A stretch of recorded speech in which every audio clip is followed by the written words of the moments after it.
What if the most brilliant victory in military history began with a plan so outrageous that even the commander's own officers begged him to abandon it?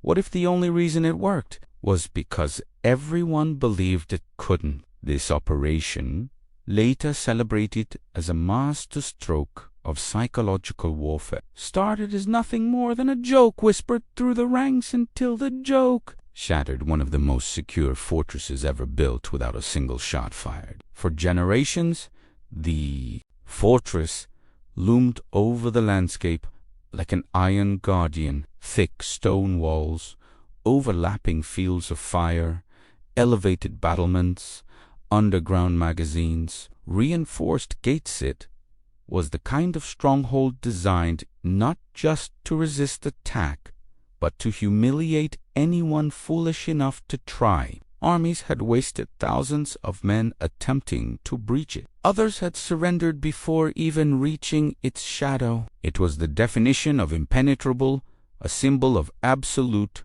defensive power. And that was exactly the problem. The commander assigned to capture a town officer known for defying convention understood a truth his peers refused to see. Fortresses don't fall because of their walls. They fall because of the human mind strapped behind them. While his generals demanded artillery, siege towers, and a full frontal assault, he quietly sketched a plan built not on firepower, but on psychology, deception, and controlled chaos. A strategy so unorthodox that one colonel famously spat, "Only an idiot would attempt this." Another officer wrote in his diary, "It is a disgrace. He will get us all killed." Yet he didn't flinch. He knew something they did not. The defenders had spent decades believing they were invincible, decades relying on familiar patterns, predictable routines, rigid orders. And those routines, once understood, could be manipulated. What no one imagined was how far he was willing to go to bend those routines until they cracked, while the high command mocked his refusal to mobilize. Artillery. He focused on observation, studying guard rotations, lantern signals, supply patterns, weather changes, psychological fatigue. His scouts reported that the fortress ran like a machine, but machines break when the pressure becomes unpredictable. All he had to do was introduce a kind of pressure they had never trained for. He began subtly, small disturbances just beyond the walls. Strange sounds carried on the wind, movements glimpsed at the tree line, disappearing footprints in the mud, light signals at odd hours. Nothing harmful, nothing clear, nothing the defenders could classify as a threat. And that ambiguity was the point. Soldiers can endure hunger, cold, and even hopeless odds. But uncertainty, that corrodes discipline faster than gunfire. Within days, the garrison started reporting inconsistencies.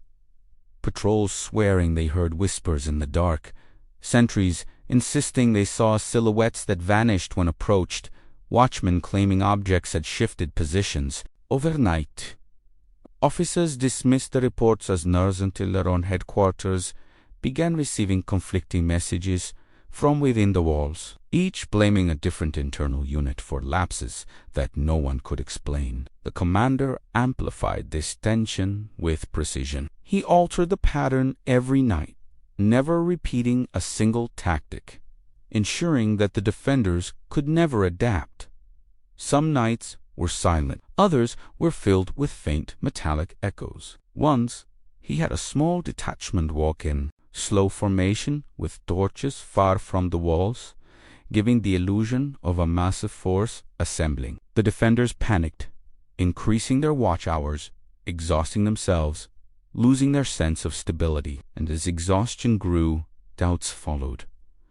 Doubt about their commander, doubt about their security, doubt about one another. The brilliance of his strategy wasn't in creating fear. Any army can do that. It was in creating fear without an enemy, fear without a target, fear that came from inside the minds of the defenders, not from outside the walls. Because when a fortress becomes afraid of its own shadow, when its defenders no longer trust their senses, it is already half defeated. The officers who had laughed at the plan were no longer laughing. They were watching something impossible unfold.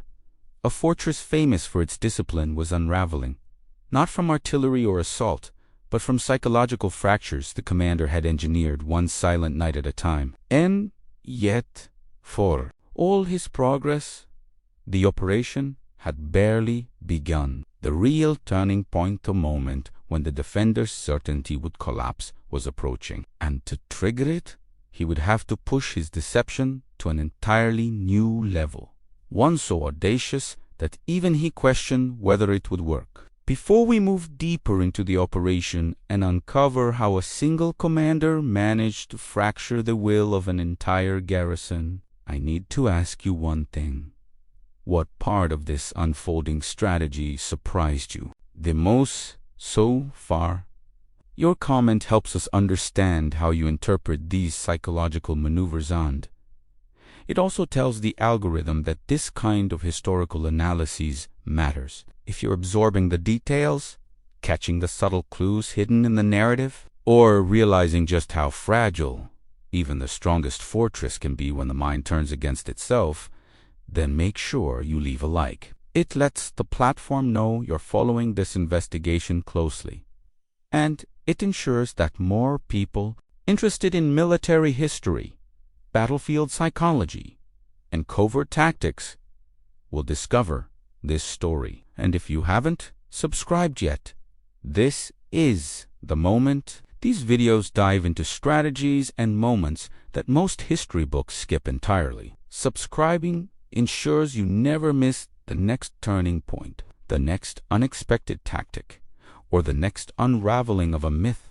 that shaped the course of a war. Long before the commander arrived with his unconventional ideas, the fortress had already earned a reputation that bordered on myth. It was more than a structure. It was a symbol carved into the imagination of every soldier who ever marched within sight of its walls. Armies feared it.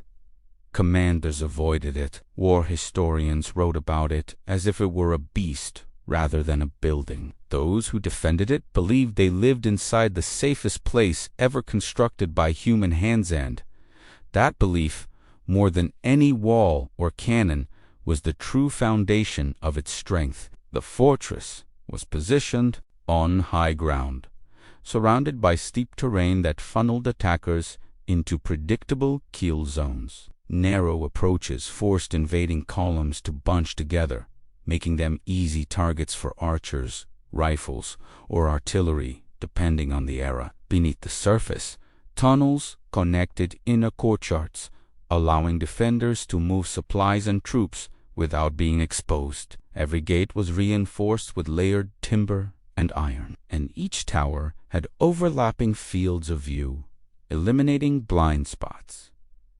Even the wind worked in their favor, carrying sound upward so sentries could hear movement long before attackers reached the outer walls.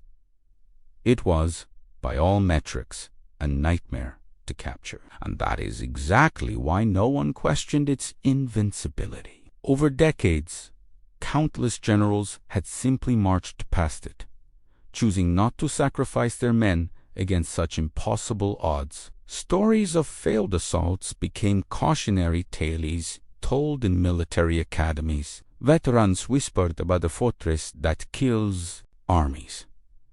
The very sight of it was enough to drain courage from even the most seasoned units. When a location builds a legend like that, it stops being a tactical obstacle and becomes a psychological one. But in war, invincibility creates its own weakness. A fortress that never falls begins to believe it never can. Its defenders become rigid, predictable, confident in the idea that their enemies will never dare approach. They rely on established routines because those routines have always worked. And any routine, no matter how strong, can be exploited once an enemy understands it deeply enough. This was the truth the commander saw long before anyone else. While his peers focused on walls, cannons, and battlements, he focused on the people inside them, their habits, their assumptions, their blind trust in their routines passed down through generations. His reconnaissance teams reported the same phrase over and over: they don't expect anything. Not because they were lazy, but because decades of dominance had shaped their thinking. When you live inside something believed to be unbreakable, you stop imagining what real danger feels like. He studied the fortress 4 days, mapping guard rotations, noting the times when patrols intersected, observing which sections of the wall were watched more closely during daylight than at night. He discovered that the defenders were exceptionally disciplined, but disciplined in a way that bordereth on mechanical. The same lanterns were lit at the same hours. The same horns signaled the start of night duty. The same officers inspected the same positions with the same predictable cadence. And while predictability is a defender's comfort, it is also an attacker's blueprint. The more he observed, the more he understood that the fortress wasn't just physically strong, it was psychologically insulated. The defenders trusted their structure so completely that they had grown numb to subtle changes, the kind of changes that only mattered once it was too late. When small anomalies began appearing outside the walls, they didn't adjust their patterns, they simply ignored them, convinced the walls could handle anything. That was his opening. One night, a guard reported hearing footsteps in the ravine. Another claimed a supply cart had been moved 6 inches from where it had been stored. Officers dismissed these as tricks of the imagination, yet each report triggered a small ripple of uneasy cracks in the fortresses. Psychological armor. Cracks that would widen dramatically once the commander unleashed the next phase of his plan. Because while everyone else believed the fortress was unbeatable from the outside, he was quietly turning it into a battlefield of the mind. Not by attacking the walls, but by attacking the certainty that kept those walls strong. And once certainty begins to erode, even a fortress with a century of victories behind it can collapse faster than anyone imagines. What no one realized was that the commander had already shifted his entire operation from physical confrontation to psychological domination, and the defenders were participating in that battle without even knowing they had been drawn into it. Their strongest advantage had become the very weakness he needed, and soon the legend of the fortress would face a threat it had never encountered: doubt. From the moment he first studied the fortress through his field scope, the commander realized he was facing more than architecture. He was facing a belief system. Most commanders would have tried to break that belief with brute force, with rows of cannons or waves of infantry. But he had learned long ago that belief cannot be shattered by steel. It collapses under the weight of uncertainty. And uncertainty was the one weapon no army had ever brought to the gates of that fortress. He was not born into military brilliance. In his early career, he had been dismissed as overly analytical, too willing to question the tactics everyone else simply obeyed. While others memorized battle formations, he dissected them. While others accepted standard procedure, he asked why it was standard in the first place. His curiosity irritated his superiors, but it also gave him an instinct no textbook could teach: the ability to see patterns where others saw Cassandra vulnerabilities, where others saw strength. Years before he faced the fortress, he had suffered a disastrous defeat. Ambushed in terrain he thought he controlled, he watched his men fall one by one as a supposedly inferior enemy used deception to fracture his lines.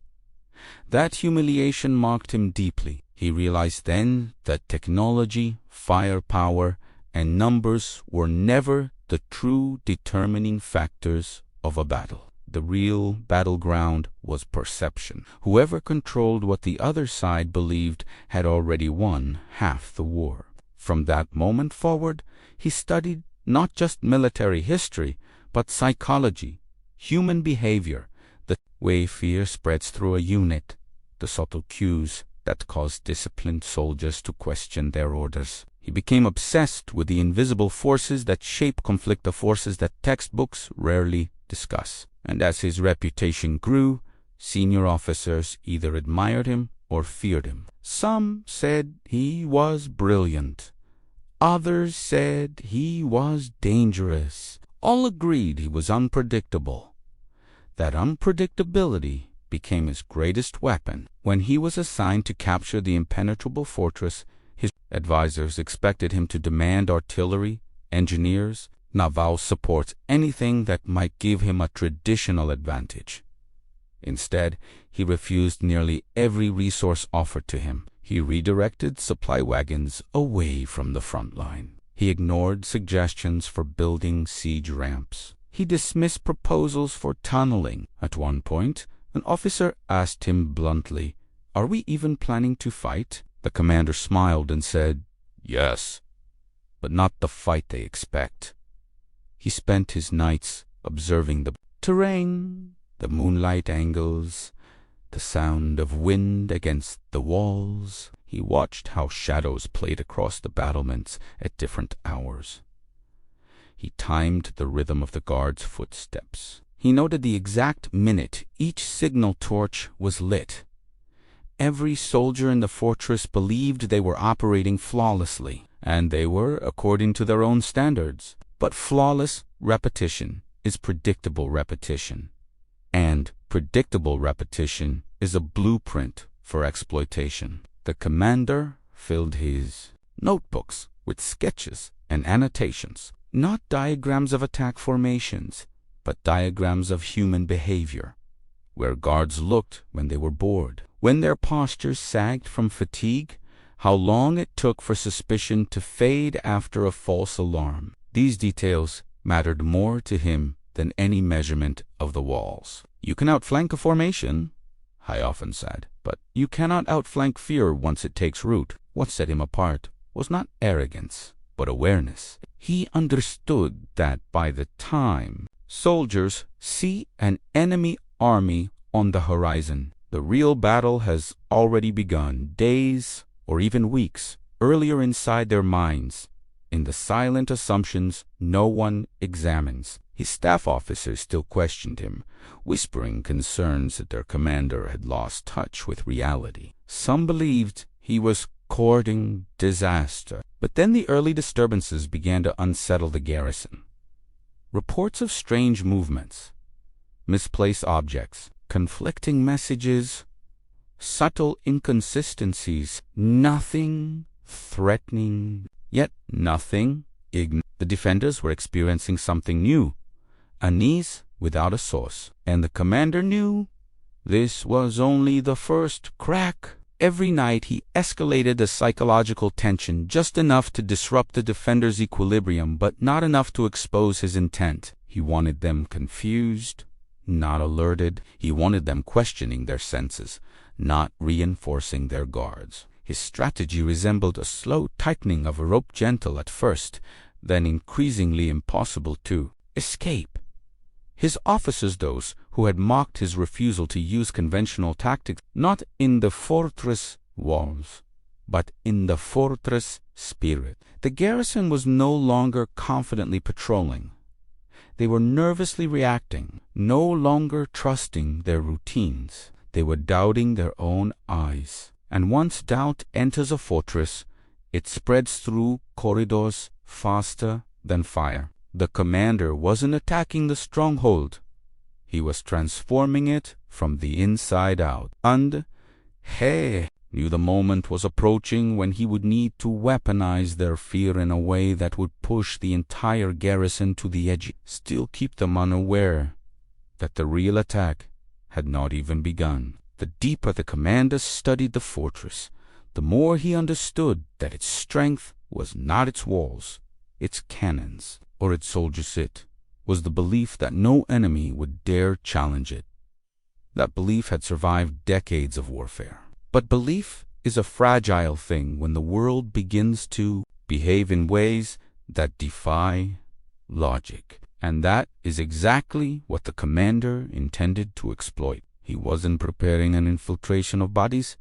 He was preparing an infiltration of ideas. His next move began not with soldiers, but with silence. Silence can be more unsettling than noise. It forces the mind to search for patterns where none exist. So he ordered his men to withdraw from visible positions, creating the illusion that the disturbances had ceased.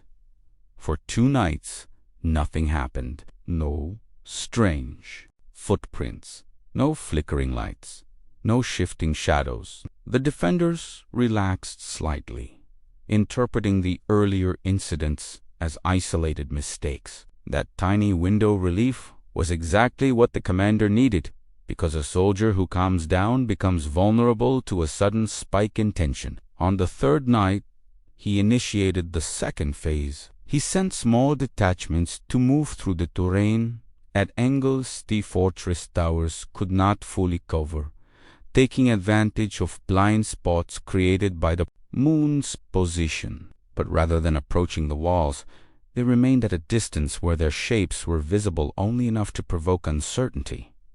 They made no sound, no signal, not a single hostile movement. Sentries would catch glimpses of figures in the dark too far to identify, too close to ignore. When torches shined on the fields, nothing seemed out of place. Yet every few minutes, someone reported seeing motion. The purpose was not to approach the fortress, but to approach the defenders' imagination. The commander understood that the human mind, once exposed to ambiguity, fills the gaps with worst-case scenarios. He wanted the defenders to sense a presence they couldn't confirm, a threat they couldn't describe, an enemy they couldn't locate. Fear of the unknown is far more powerful than fear of the known, because the unknown never holds still long enough to be confronted. Then he introduced a subtle but critical pattern break. A small team circled the fortress and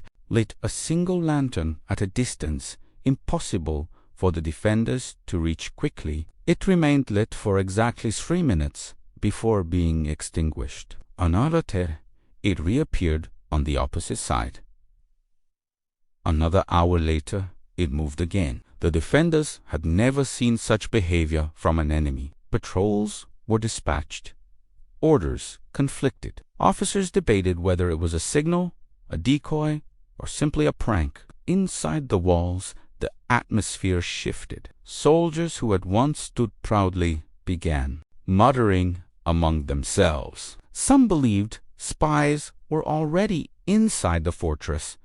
Others suspected traitors. The commander had aimed to fracture their confidence, and now the cracks were widening. But the most effective blow came from something simple: misaligned expectations. The defenders were trained to react to sieges, artillery barrages, cavalry charges, not to psychological erosion. Their playbook offered no guidance on how to fight shadows that disappeared when challenged, or lanterns that moved without pattern. Their strict routines, once their strength, now trapped them. Every time they attempted to respond, their own structure worked against them. Officers demanded discipline.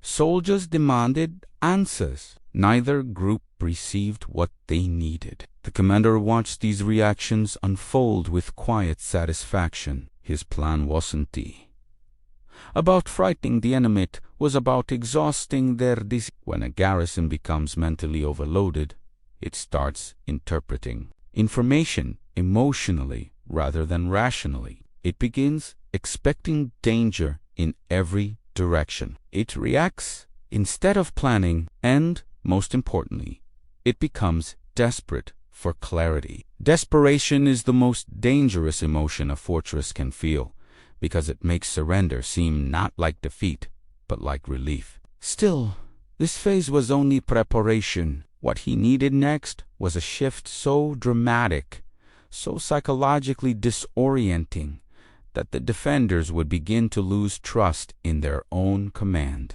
structure. Fear is powerful, but internal distrust is fatal. And deep inside the fortress, tensions were already rising in ways no wall, cannon, or gate could defend against. Inside the fortress, this psychological pressure was no longer an invisible tremor. It was becoming a structural fault line. The defenders still believed their walls were impenetrable, but they no longer believed in each other. And that shift, subtle at first, was precisely what the commander had been orchestrating. He had spent days feeding them uncertainty, and uncertainty is a poison that spreads without sound. By the time anyone notices its effects, it has already reached the command center. It began with a dispute between two sentries on the northern wall. One insisted he saw figures moving just beyond the boundary of the torches. The other insisted the movement was within the fortress, behind their own barrack. Their commanding officer dismissed both accounts, but the argument lingered. By dawn, 24 soldiers were whispering different versions of the same story, some claiming infiltrators had breached the courtyard, others claiming spies had disguised themselves among the garrison. What none of them realized was that nothing had actually happened. The commander's plan relied not on action, but on implication. The next night, during the third watch, a guard was found unconscious beside a staircase. He had fainted from exhaustion, but rumors quickly turned the incident into something else. Some swore he had been struck. Others claimed he had been dragged. Someone insisted they saw footprints leading away from the scene. Though the prince vanished by morning, officers launched an internal investigation, which only fueled suspicion. The fortress, once a unified body, was now a collection of nerves firing in different directions, and the commander kept tightening the rope. At key moments, his men created faint disturbances, never enough to confirm an enemy's presence, always enough to provoke disagreement. A dropped stone near the gatehouse, a whisper carried by the wind, a torch briefly flaring twice, as if signaling someone. Each event was trivial on its own, but when layered on top of sleepless nights, conflicting reports, and growing distrust, the effect became explosive. Within the walls, tempers rose. Officers accused subordinates of negligence. Subordinates accused officers of hiding information. A lieutenant claimed he overheard two sergeants speaking in hushed tones about a shadow figure inside the fortress. Soldiers began keeping weapons closer to their beds. One unit requested permission to conduct a full sweep of the fortress interior. Another unit opposed it, arguing that such an action would cause panic. By this point, the defenders were no longer worrying about an external attack. They were worrying about internal collapse, the one scenario they had never trained for. The commander, observing from the ridgeline with silent satisfaction, knew this was the transformation he needed. The fortress was still intact physically, but mentally it had begun to fracture. A fortress that distrusts itself can no longer function as a single organism. It becomes unpredictable, hesitant, and prone to turning minor incidents into major threats. Then came the breaking point. A patrol returning from the western corridor reported that one of the signal torches had been lit earlier than scheduled. The officer responsible for lighting it swore he had not touched it. Another soldier claimed he saw someone near the tower, someone who didn't belong to their garrison. The commanders dismissed the incident as a mistake, but the soldiers didn't believe them. That night, half the fortress slept with their boots on, convinced something was moving among them. In reality, nothing had changed on the outside. The commander had not advanced a single troop, had not fired a single weapon, had not breached a gate or scaled a wall, but the defenders were already fighting a battle they couldn't describe, a battle they feared was coming from inside their own ranks. Every whisper became a threat. Every shadow became a warning. Every inconsistent report felt like a precursor to disaster. The fortress's greatest strength, its absolute competence, had now mutated into its most dangerous weakness. The defenders were so accustomed to stability that once instability took root, they had no mental framework to contain it. They spiraled. They improvised. They argued. They hesitated. And hesitation is the first step towards surrender. The commander was prepared to exploit this moment with a precision strike, not against the fortress, but against the defenders' collective psyche. One perfectly timed action could push them from fear into panic, from panic into desperation, and from desperation into the unthinkable, lowering their weapons voluntarily. But for now, he waited, letting their imagination continue the work his men had started. After all, the most powerful enemy inside a fortress is the one that doesn't exist. The commander knew that fear alone would not break the fortress. Fear makes soldiers alert, jumpy, reactive, but still willing to fight. What he needed was something far more distinct. He needed the defenders to believe with absolute certainty that they were already defeated, even though no enemy had touched their gates. And that meant creating an illusion so complete, so immersive, that it didn't merely deceive their eyes, it rewired their expectations. His first step was to analyze how soldiers interpret danger. Troops rarely panic from what they see. They panic from what they cannot explain. So instead of staging a physical attack, he began shaping an invisible one. He assigned small groups to operate in isolated patterns around the fortress, but never in ways that suggested a conventional army. No banners, no formations, no torches arranged in lines. Instead, movements were staggered, inconsistent, seemingly chaotic. One moment, a glint of metal flashed from a ridge. Another moment, a faint echo bounced off the stone walls. These inconsistencies were designed to evade classification. If the defenders could not categorize the threat, they could not counter it. But this was only the foundation. The true brilliance came when he manipulated timing, sound, and light to simulate a force much larger than his own. At specific hours, his men positioned mirrors to catch moonlight and cast brief reflections across the battlements. To the fortress guards, these looked like signals passing between units. At other moments, small groups marched in shallow valleys where the terrain distorted footsteps, multiplying them into the sound of a battalion moving through the dark. Nothing lasted long. Everything was fleeting. The defenders were left with fragments, glimpses, echoes, impressions, their minds filled in the rest. Then the commander escalated further.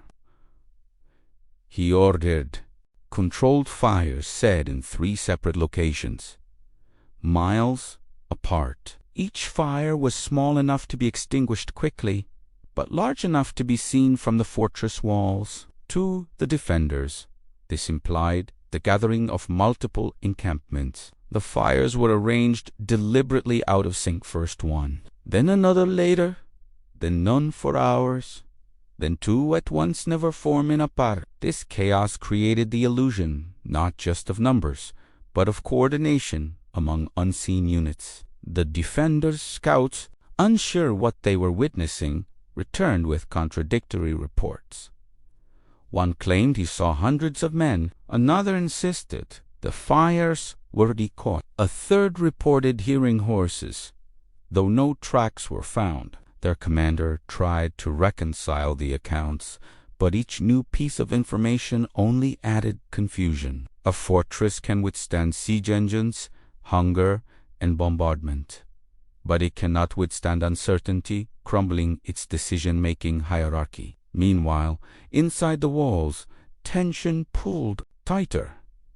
Officers held emergency meetings late into the night. Messages were rewritten 3 or 4 times before being delivered. Sentries rotated positions more frequently, not because protocol demanded it, but because they couldn't trust themselves to remain alert. The psychological fatigue the commander had ceded earlier was now accelerating at a speed they could no longer control. The true masterstroke, however, came when the commander exploited sound. His soldiers were ordered to perform irregular movements through narrow valleys at dawn, when mist muffled visibility but amplified low-frequency noise. To the defenders high above, the faint rumble resembled the distant march of an army far larger than anything the commander actually possessed. And because the sound emerged from changing directions, the defenders were convinced the enemy was surrounding them. By this point, the illusion was no longer something the commander maintained, it had become something the defenders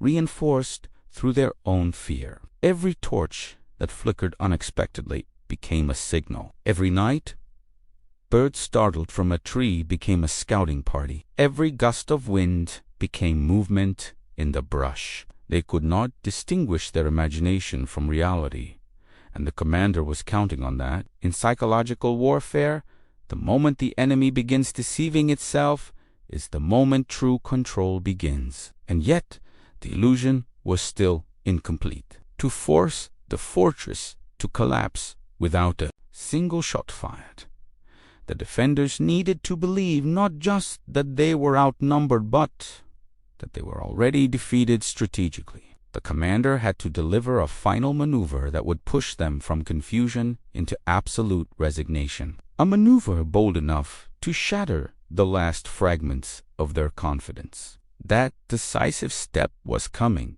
and it would unfold on a single night when the fortress, already teetering on the edge, would finally lose its grip on reality. The fortress had survived countless campaigns, stood unbroken against artillery, starvation, and siege engines. Yet, nothing in its long history had prepared it for this night, the moment when silence became more terrifying than cannon fire, and shadows carried more weight than armies. The defenders were exhausted, stretched thin by sleeplessness and doubt. Their once rigid formation had softened into a jittery, reactive force, waiting for danger they could feel but could no longer identify. The commander knew the time had come. Everything he had engineered, every whisper of uncertainty, every flicker of illusion had led to this precise hour.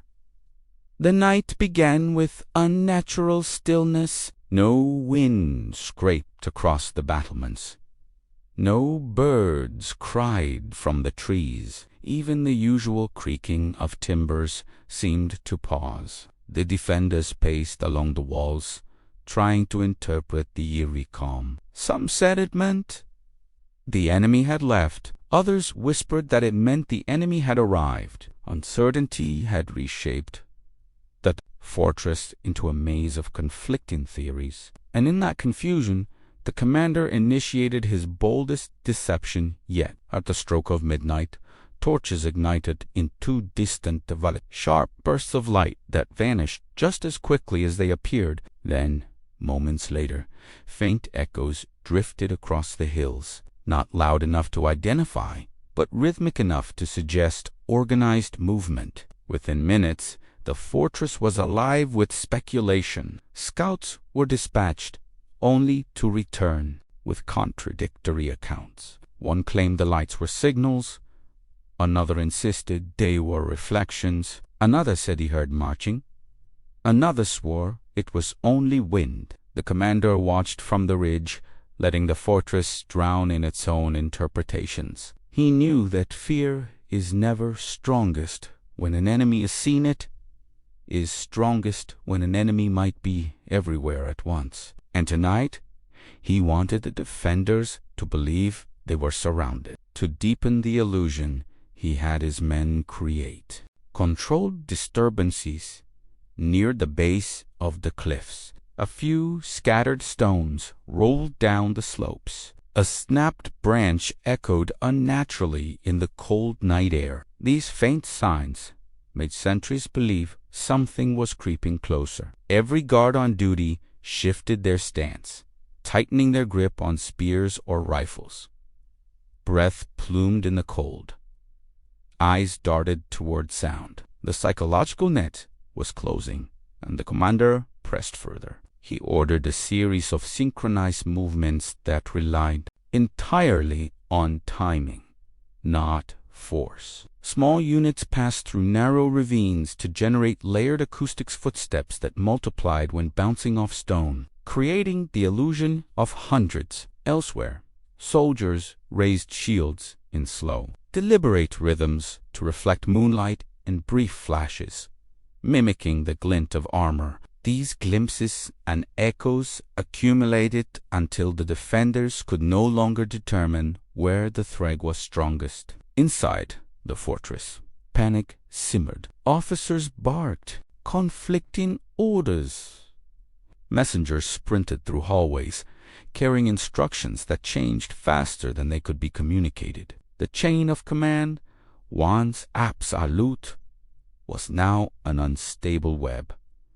No one trusted the information they received. No one trusted the silence either. And then the commander delivered the decisive psychological strike. He had a single horn blown from deep within a valley, a long, low note that lingered ominously before fading into the night. Moments later, the same horn call echoed from another direction.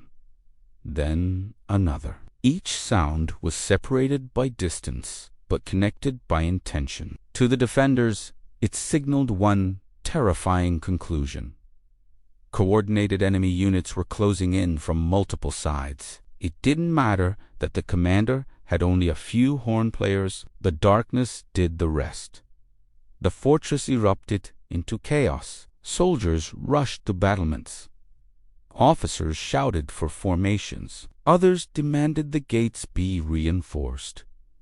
But no attack came. The horns fell, silent. The echoes faded. The night returned to its unnatural stillness, leaving the garrison trembling with anticipation. They were certain an assault was imminent, but the enemy never appeared. This was the exact moment the commander had planned for. The defenders were now fighting an invisible opponent, one that attacked their nerves, not their walls. Every second they waited for an assault that never came, drained their morale further.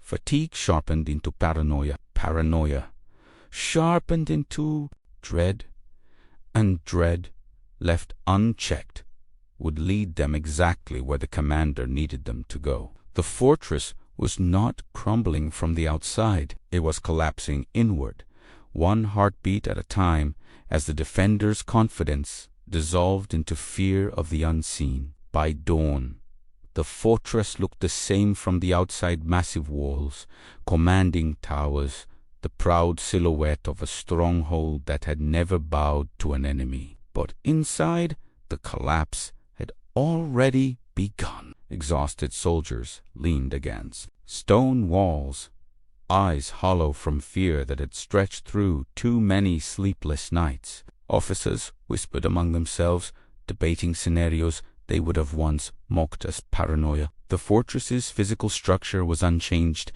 but its psychological structure was cracking like ice under pressure. The commander had predicted this moment with near mathematical precision. He knew the defenders' nerves were stretched to the breaking point. He knew they were expecting a devastating assault, and he knew that the absence of that assault was doing far more damage than an actual attack ever could. Because when an enemy attacks, soldiers react with instinct. But when an enemy doesn't attack, soldiers are forced to react with imagination.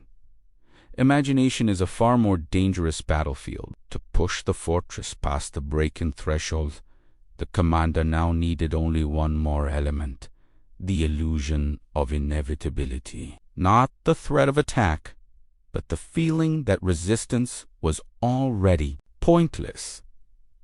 He sent out a small team not to storm the gates, but to position themselves in plain sight at a distance that suggested confidence. They carried no siege weapons, no banners, no visible reinforcements. They simply stood there, as if waiting for something. This calm display confused the defenders more than any aggressive maneuver could have. If the enemy had surrounded them, why weren't they advancing? If they hadn't surrounded them, why did they act as if victory was assured inside the fortress?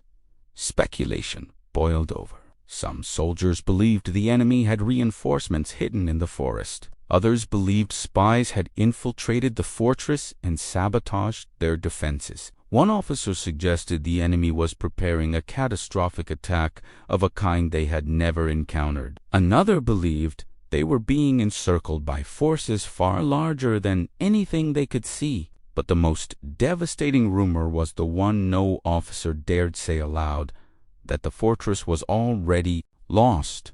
Rumors spread quickly in closed spaces. Panic spreads even faster. Soldiers gathered in small groups, exchanging stories that grew more dramatic with each retelling. Someone claimed the enemy had cut off their water supply. Someone else insisted the enemy had tunneled beneath the walls. None of these things were true, but truth was no longer relevant. Perception had taken control. Then the final blow came not from the commander, but from inside the fortress itself. During a tense officers' meeting, two commanders argued over the proper response to the supposed incident. Their disagreement escalated until one openly accused the other of negligence. Voices rose.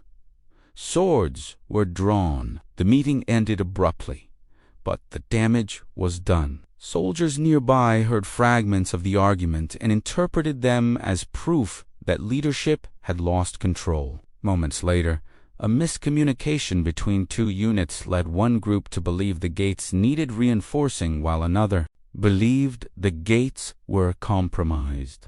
These orders clashed violently in the courtyard, causing shouting, shoving, and panic that spilled into surrounding corridors. What had once been the most disciplined garrison in the region was now a fractured battalion acting without coordination. Watching from afar, the commander saw exactly what he needed: a fortress collapsing under the weight of its own confusion. He gave a single, simple command, one that would define the climax of the entire operation. His men approached the fortress slowly, openly, carrying no weapons in hand. They stopped just outside range of the archers and waited.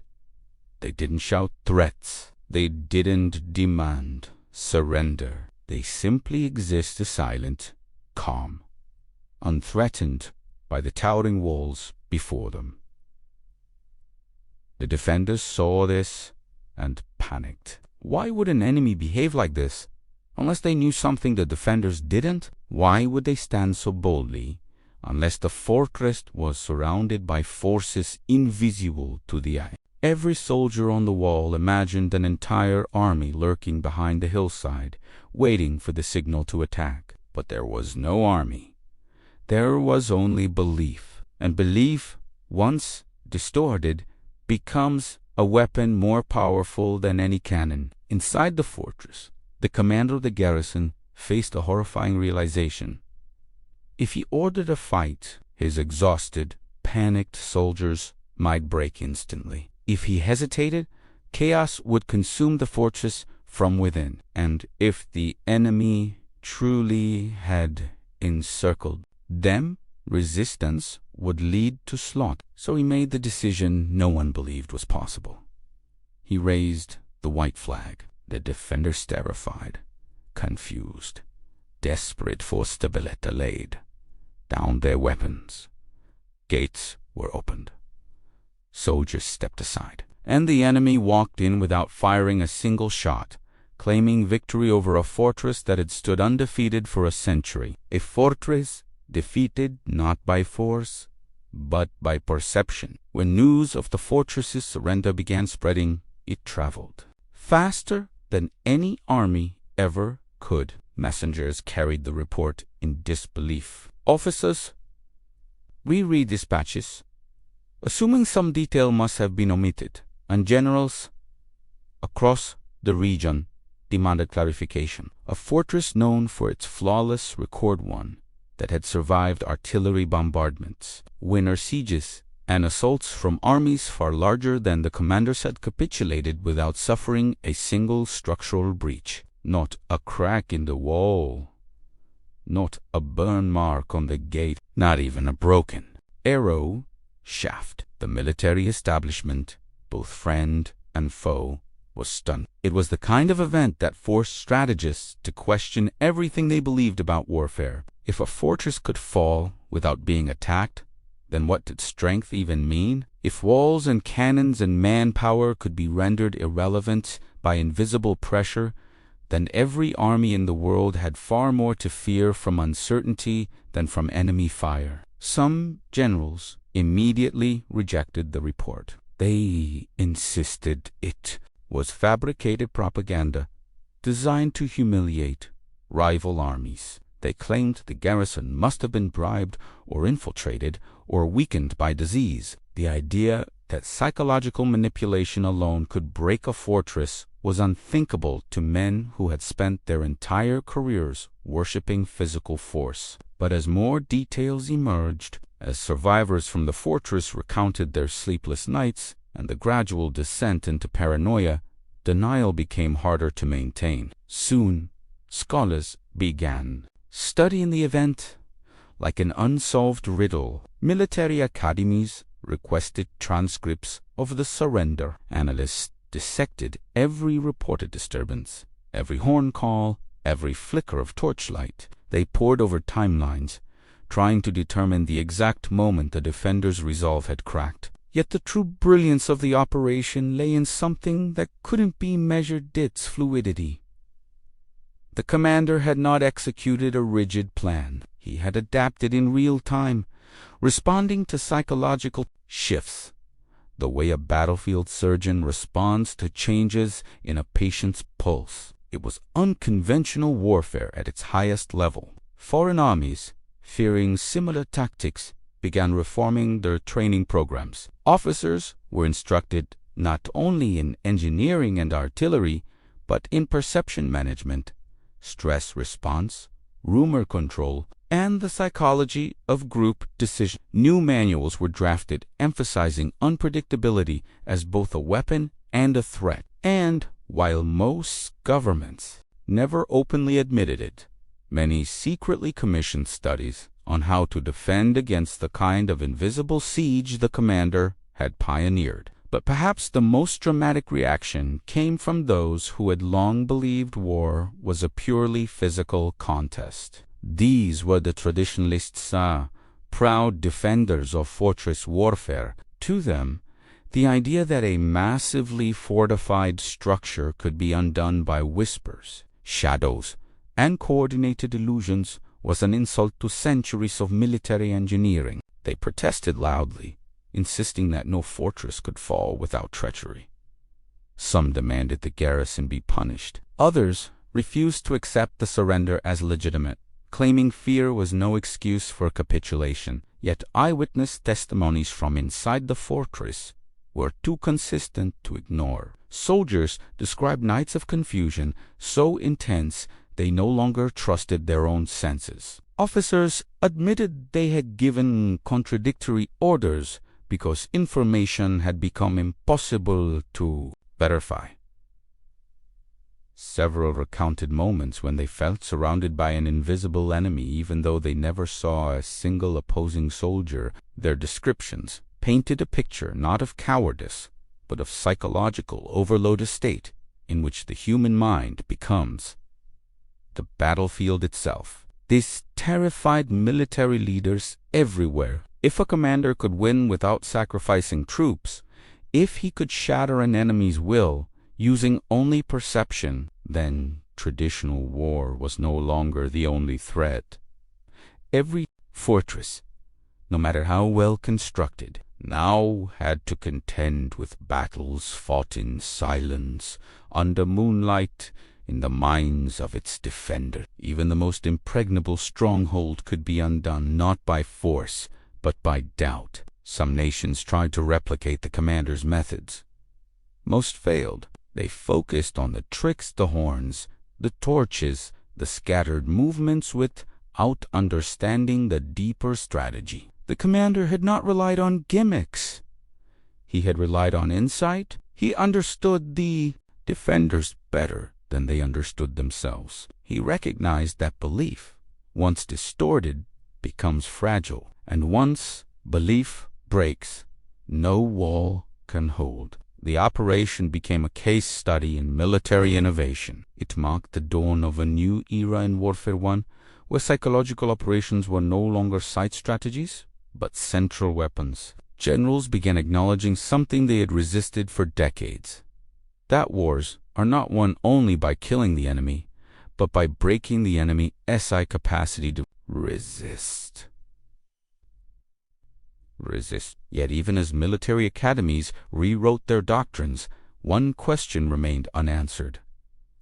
How had the commander known his plan would succeed? What gave him the confidence to attempt something so radical, so unprecedented, so easily dismissed as madness? The answer lay in the final piece of the story, the truth behind the so-called stupid strategy that would change the future of war forever. When the commander finally revealed the logic behind his operation, many officers, both allied and enemy, realized they had misunderstood the very nature of war. They had mocked his refusal to assemble siege engines, laughed when he rejected heavy artillery, and whispered doubts when he spent nights observing instead of planning assaults. But the truth was that he had never intended to fight the fortress directly. He intended to make the fortress fight itself, and the brilliance of his plan lay not in the individual tricks he used, but in the sequence, timing, and psychological layering that turned ambiguity into a weapon. He explained that a fortress is not defeated when its walls fall. It is defeated the moment its defenders no longer believe those walls can save them. So instead of attacking stone, he attacked belief. Instead of striking the gates, he struck their expectations. Instead of overwhelming them with force, he overwhelmed them with interpretation. He understood long before military doctrine acknowledged it that humans are wired to overreact to uncertainty. When the brain cannot categorize a threat, it creates one. When soldiers cannot trust their senses, they cannot trust their decisions. And when decisions crumble, defense collapses without ever being breached. The commander revealed that every illusion, every echo, horn, call, flickering torch, and shifting shadow had been calibrated to disrupt specific mental anchors the defenders relied upon. Their routines were not just habits, they were the skeleton of their confidence. By destabilizing those routines slowly, subtly, and relentlessly, he eroded the foundation on which discipline rested. When discipline falters, fear spreads. When fear spreads, logic dissolves. The fortress did not surrender to him. It surrendered to its own unraveling. He also disclosed something that stunned even his closest officers. He had deliberately kept his own troops in the dark about the full extent of the plan. Only a few knew the real objective. This ensured that no accidental hint or careless assumption would reach the defenders through captured conversations or intercepted signals. His rank-and-file soldiers believed they were preparing for a conventional assault. Their natural movements, their genuine uncertainty, and their disciplined restraint all contributed to the authenticity of the illusion. According to the commander, the key to victory was not deception, it was controlled inevitability. He wanted the defenders to conclude on their own that defeat was unavoidable. A threatened soldier fights. A doomed soldier capitulates. Therefore, he built a narrative the defenders themselves completed. Their own imaginations became the siege engines he never brought. He had studied human stress responses, group panic patterns, and the fragility of hierarchical communication under pressure. He knew that once contradictory reports reached critical mass, the chain of command would buckle. Once officers contradicted each other, soldiers would lose trust in orders. Once trust eroded, cohesion dissolved, and once cohesion dissolved, even the strongest walls became meaningless. He had counted on their discipline becoming rigidity and the rigidity becoming a trap. What shocked historians most was not the boldness of his strategy, but its restraint. He had refused unnecessary violence, not out of mercy, but out of precision. A fired shot would have revealed positions.